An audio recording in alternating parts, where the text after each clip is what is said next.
Hello friends, good afternoon. কেমন আছো সবাই? আশা করি সবাই ভালো আছো, আমিও খুব ভালো আছি। তো আজকে আরেকটা নতুন রেসিপি নিয়ে তোমাদের সামনে হাজির হলাম।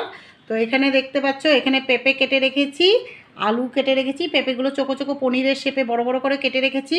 আমরা আলু পেঁপের ঝোল তো অনেকেই খেয়েছি, আজকে একটু অন্যরকম টাইপের বানিয়ে দেখাচ্ছি। তো চলো রান্নাটা স্টার্ট করছি। তো আমি আলু পেঁপেটাকে আগে ভেজে নেব, তার জন্য একটু নুন দিয়ে দিচ্ছি, অল্প করে হলুদ দিয়ে দিলাম। এটাকে এখন ভালো করে মিক্স করে নেব। তো বন্ধুরা, আমি আগের থেকে কড়াই বসিয়ে দিয়েছি, এখানে তেলও গরম হয়ে গেছে। এখন আমি আলু পেঁপেটাকে ভেজে নেব।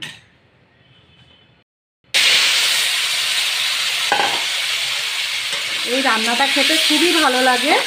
আমরা পেঁপের অনেক রকমই খেয়েছি, আজকে এইভাবে নতুনত্ব করে একটা দেখাচ্ছি। পুরো খেতে মাংসের মতোই লাগবে।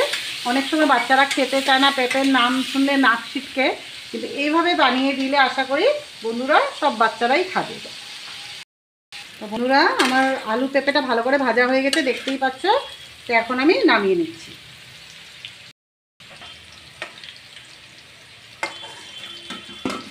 তো বন্ধুরা, এখন আমি তরকারির জন্য ফোড়ন দিয়ে দিচ্ছি। এখানে গোটা গরম মশলা দিয়ে দিলাম, এখানে দারচিনি, এলাচ, 3টে লঙ্কা, আর এখন তেজপাতা দিয়ে দিলাম, 2টো শুকনো লঙ্কাও দিয়ে দিলাম।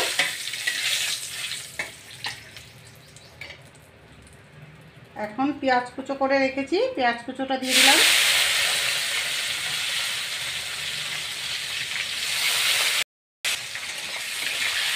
পেঁয়াজটাকে এখন ভালো করে একটু ভেজে নেব হালকা করে।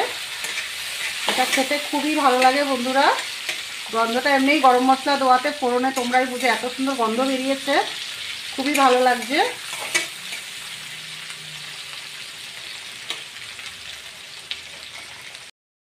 এখানে আদা, রসুন, কাঁচা লঙ্কা একসাথে বেটে রেখেছিলাম, ওটা আমি 1 চামচের মতো দিয়ে দিলাম। অল্প করে লঙ্কা কুচো দিয়ে দিলাম, একটু ঝাল ঝাল করবো, এটা খেতে খুবই দুর্দান্ত লাগে। এখন এটাকে ভালো করে মিক্স করে নেব। তোমরা চাইলে একটু টমেটো পেস্টও দিতে পারো, বা টমেটো বাটা, টমেটো কুচো করে। আমার তো টমেটো ছিল না, টমেটো না দিলেও হবে, কোনো ব্যাপার না, কিন্তু এইভাবে বানিয়ে দেখো, খুবই ভালো লাগে। তা এখন আমি এক এক করে গুঁড়ো মশলাগুলো দিয়ে দেবো। অল্প করে হলুদ দিয়ে দিলাম, 1/2 চামচের মতো জিরের গুঁড়ো দিয়ে দিলাম, 1/2 চামচ ধনে গুঁড়ো, 1/2 চামচের মতো কাশ্মীরি লঙ্কার গুঁড়ো দিলাম, কালারটা খুব সুন্দর আসবে। 1/2 চামচের মতো চিকেন মশলা দিচ্ছি, আমি একটু মাংসের মতো করতে চাইছি জিনিসটাকে, খেতে খুবই টেস্টি লাগে, তার জন্য একটু চিকেন মশলা দিলাম। এটাকে এখন ভালো করে ভেজে নেব মশলাগুলোকে।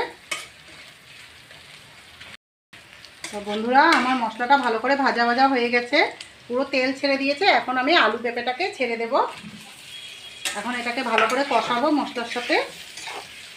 আর গ্যাসের আঁচটা একদম মিডিয়ামে করতে হবে, ফুল আঁচে করলে হবে না, মশলাটা লেগে যেতে পারে, যেহেতু এটা গুঁড়া মশলা।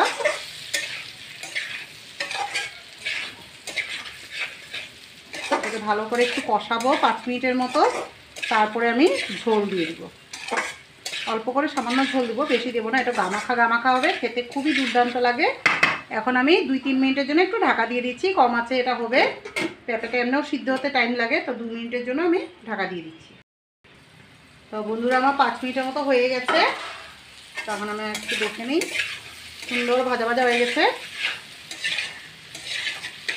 এখন আমি আগে নুন দিব, তখন পেঁপে বয়েল করতে নুন দিয়েছি ভাজা ভাজাতে, তাও এখন অল্প করে নুন দিব। তো এখন আমি 1/2 চামচের মতো নুন দিয়ে দিয়েছি, এটা টেস্ট অনুযায়ী তোমরা বুঝে দিও, কেন তখন আমি আলু পেঁপে ভাজাতেও নুন দিয়েছি, বেশি নুন হলেও খেতে ভালো লাগবে না, রান্নার টেস্টটাই নষ্ট হয়ে যাবে। পুরো ভালো করে মশলাগুলো ঢুকে গেছে আলু পেঁপের মধ্যে, দেখতেই পাচ্ছ। তো এখন আমি এখানে ফুটন্ত জল আছে, গরম জল দেব। ঠান্ডা জল একদমই দেবে না, ঠান্ডা জলটা দিলে রান্নার টেস্টটা ভালো আসে না, কালারটাও ভালো আসে না, প্লাস টেস্টটাও সুন্দর হয় না। এখানে আমি ঝোলটা বেশি দেবো না, একটু গামাখা গামাখা রাখবো। আর নামানোর আগে একটু শাহি গরম মশলা আর ধনেপাতা দিয়ে নামিয়ে দেবো। এটা আমি একটু ধৈর্য ধরে করতে হবে, সিমে করব, ফুল স্টিম দিলে সবজিগুলো বয়েল হবে না। তো আমি এখন ঢেকে দিচ্ছি 10 মিনিটের জন্য। তো বন্ধুরা, আমার 10 মিনিট হয়ে গেছে, ঢাকনা খুলে নিচ্ছি। আর গ্যাসের আঁচটাও একটু বাড়িয়ে দিয়েছি এখন। সবজিটা পুরো সিদ্ধ হয়ে গেছে দেখতে পাচ্ছ। এটা খেতে গন্ধটা এত দারুণ বেরিয়েছে বন্ধুরা, কি বলবো, একবার বানিয়ে দেখো তাহলেই বুঝতে পারবে। পুরো মাংসর মতো স্বাদ দেয় এটা। এখন আমি শাহি গরম মশলা দিয়ে দিচ্ছি উপর থেকে। এখন অল্প করে ধনেপাতা কুচো দিয়ে দিচ্ছি উপর থেকে। শীতের সিজনে ধনেপাতা না দিলে কোনো তরকারিতেই ভালো লাগে না। এখন এটা 2 মিনিটের মতো একটু ঢাকা দিয়ে রাখবো, গরম মশলা ধনেপাতার গন্ধটা যাতে পুরো ভালো করে বসে যায়, তারপরে আমি নামিয়ে নেব। তো বন্ধুরা, আমার আলু পেঁপের তরকারিটা কমপ্লিট হয়ে গেল। কীরকম লাগলো রান্নাটা? ভালো লাগলে লাইক, ফলো, শেয়ার, কমেন্ট করতে ভুলো না। নেক্সট ভিডিওতে আবার দেখা হচ্ছে। দেখতে পাচ্ছ কালারটা কত সুন্দর হয়েছে, আর গন্ধটা বন্ধুরা কি বলবো, ঘর মোমো করছে। একবার বানিয়েই খেও। মাছ মাংস তো আমরা সবসময়ই খাই, এরকমও একবার বানিয়ে খেও, খুব ভালো লাগবে। মাছ মাংসও ভুলে যাবে একসময়। ঠিক আছে, আজকের মতো এতটুকুই, টাটা।